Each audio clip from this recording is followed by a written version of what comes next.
Assalamualaikum warahmatullahi wabarakatuh. Perkenalkan, nama saya Muhammad Ridwan Komarudin dengan NIM 2352111183. Untuk memenuhi tugas akhir semester mata kuliah filsafat ilmu, di sini saya akan menjelaskan sedikit tentang ontologi. Filsafat adalah ilmu yang membahas tentang kehidupan dan pikiran manusia secara kritis.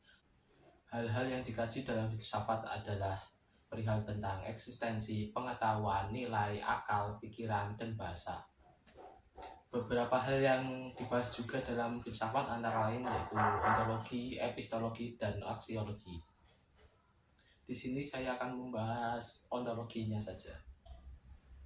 Secara bahasa, ontologi berasal dari bahasa Yunani yaitu ontos yang berarti keberadaan dan logos yang berarti ilmu. Jadi, ontologi adalah salah satu kajian dalam filsafat yang membahas tentang keberadaan sesuatu yang bersifat kritis. Ontologi juga dapat diartikan sebagai ilmu pembahasan mengenai hakikat dan asas-asas rasional dari yang sudah ada. Ontologi mempelajari suatu situasi atau keadaan yang berdasarkan kenyataan sebenarnya seperti Tuhan, alam semesta, dan bahkan manusia. Menurut Aristoteles, ontologi adalah kerangkaian pembahasan mengenai hal yang ada sebagai hal yang sehubungan dengan objeknya.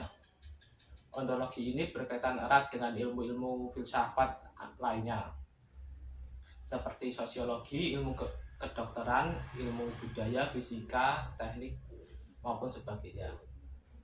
Objek kajian ontologi sendiri dibagi menjadi dua, yaitu objek material dan yang kedua objek formal. Objek material adalah suatu yang mungkin ada maksudnya, yaitu objek yang dapat dikaji. Objek material dibagi menjadi tiga, yaitu teologi. Teologi berasal dari kata theo yang berarti Tuhan dan logos yang berarti ilmu. Jadi teologi adalah ilmu yang mengkaji tentang Tuhan. Yang kedua antropologi.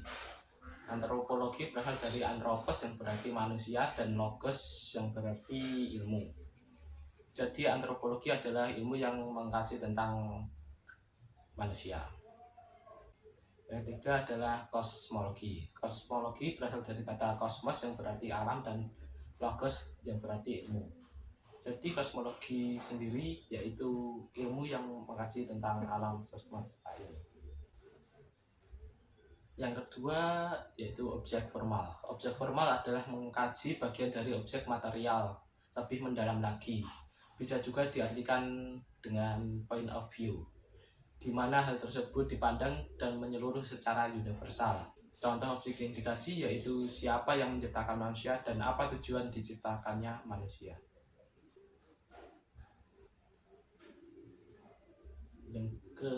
Yang ketiga, aliran-aliran dalam ontologi.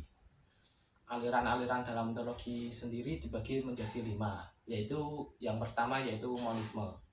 Monisme adalah aliran yang mempercayai bahwa hakikat dari segala sesuatu yang ada adalah satu saja, baik yang rasa itu berupa materi maupun rohani, yang menjadi sumber dominan dari yang segalanya. Yang kedua adalah dualisme. Dualisme sendiri meyakini bahwa segala asal sesuatu terdiri dari dua hakikat, dari materi dan jasmani. Kedua macam hakikat itu masing-masing bebas dari dan berdiri sendiri, sama-sama abadi dan azali. Perhubungan antara keduanya yaitu menciptakan kehidupan dalam alam semesta ini.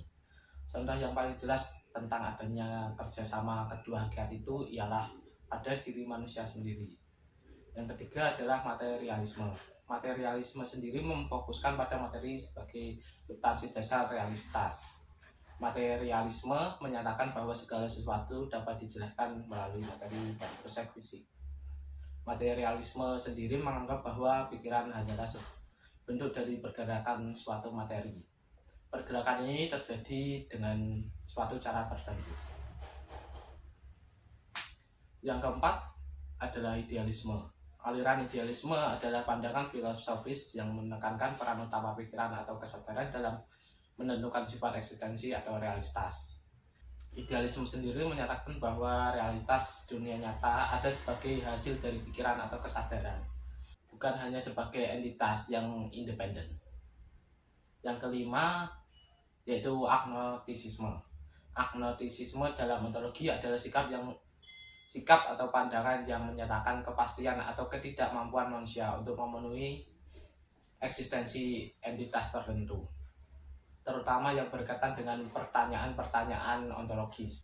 Agnostisisme sendiri sering kali berfokus pada ketidakmampuan untuk membuktikan atau membantah keberadaan Tuhan atau realitas tertentu. Sekian materi yang bisa saya sampaikan, kurang lebihnya mohon maaf. Akhir kalam, wassalamualaikum warahmatullahi wabarakatuh.